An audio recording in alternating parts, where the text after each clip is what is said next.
നമസ്കാരം. ഇൻഫ്ലുവൻസർ എന്നാൽ സമൂഹത്തെ നല്ല കാര്യങ്ങളിലേക്ക് നയിക്കുന്നവരും സ്വാധീനിക്കുന്നവരും എന്നാണ് അർത്ഥം.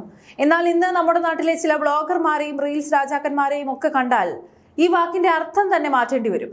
ലക്ഷക്കണക്കിന് ആളുകൾ, പ്രത്യേകിച്ച് കൊച്ചുകുട്ടികൾ കാണുന്ന സോഷ്യൽ മീഡിയ പ്ലാറ്റ്ഫോമുകളിൽ ഇരുന്ന് നിയമലംഘനങ്ങളും അശ്ലീലങ്ങളും അക്രമങ്ങളും കാട്ടിക്കൂട്ടി ഒടുവിൽ പോലീസ് പൊക്കുമ്പോൾ ക്യാമറയ്ക്ക് മുന്നിൽ വന്ന് ഇരവാദം മുഴക്കുന്ന വിചിത്രമായ ഒരു ട്രെൻഡ് കേരളത്തിൽ ഇപ്പോൾ വളരുകയാണ്. ഏറ്റവും ഒടുവിലായി വ്ളോഗർ ഹെൽഡോസ് പാർട്ട എന്ന ധന്യ SR മദ്യപിച്ച് വാഹനം ഓടിച്ച് പോലീസിനെ വെട്ടിച്ച് പാഞ്ഞതിന് പോലീസ് കേസെടുത്തിരിക്കുകയാണ്. അങ്കൽപ്പാടി ബന്ദിയോട് ഭാഗത്ത് വെച്ച് പോലീസ് പരിശോധന നടത്തുമ്പോൾ മനുഷ്യജീവന് അപകടമുണ്ടാക്കുന്ന തരത്തിൽ മദ്യലഹരിയിൽ അശ്രദ്ധമായി കാർ ഓടിച്ചു വരികയും പോലീസ് കൈ കാണിച്ചിട്ടും നിർത്താതെ പാഞ്ഞു പോവുകയുമാണ് ഇവർ ചെയ്തത്.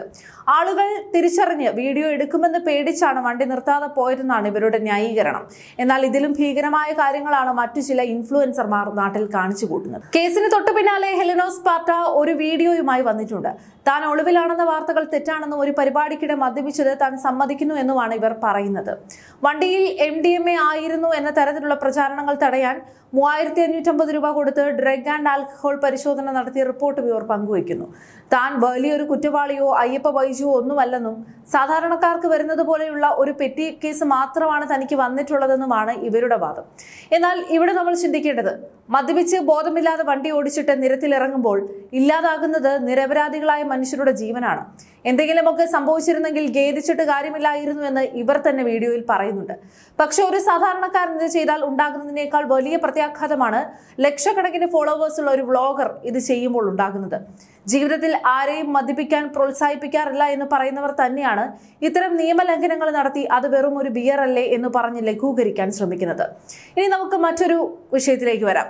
തൊപ്പി എന്ന പേരിൽ അറിയപ്പെടുന്ന നിഹാദ് അശ്ലീല പദപ്രയോഗങ്ങളും മറ്റും നടത്തി സോഷ്യൽ മീഡിയയിൽ വൈറലായ തൊപ്പിയെ മുൻപ് പോലീസ് കസ്റ്റഡിയിൽ എടുത്തത് നമ്മൾ കണ്ടതാണ്. ഏറ്റവും ദൗർഭാഗ്യകരമായ കാര്യം എന്താണെന്ന് വെച്ചാൽ ഈ തൊപ്പിയുടെ ആരാധകരും ഫോളോവേഴ്സും ഭൂരിഭാഗവും സ്കൂളിൽ പഠിക്കുന്ന ചെറിയ കുട്ടികളാണ്. ഇവർ കാണിച്ചു കൂട്ടുന്ന ഇത്തരം വൃത്തികേടുകൾ കണ്ട് വളരുന്ന കുട്ടികളുടെ മാനസികാവസ്ഥ എന്തായിരിക്കുമെന്ന് മാതാപിതാക്കൾ ചിന്തിക്കാറുണ്ടോ? അശ്ലീലം പറഞ്ഞാൽ പണവും പ്രശസ്തിയും കിട്ടുമെന്ന തെറ്റായ സന്ദേശമാണ് ഇവർ വരും തലമുറയ്ക്ക് നൽകുന്നത്.